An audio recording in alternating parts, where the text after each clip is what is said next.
Hey everyone, Zane here, and today I'll show you how to get statement from Yono SBI in 2025.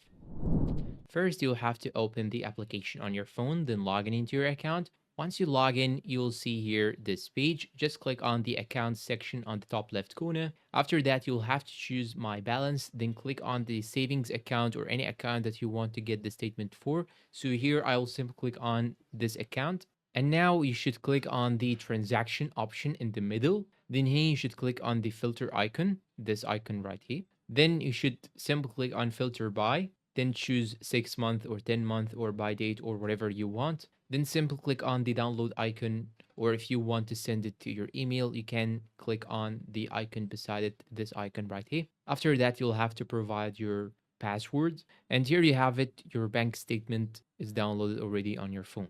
And that's all for today's video. If you find it helpful, please support us with like, subscribe to the channel, and see you in a new video.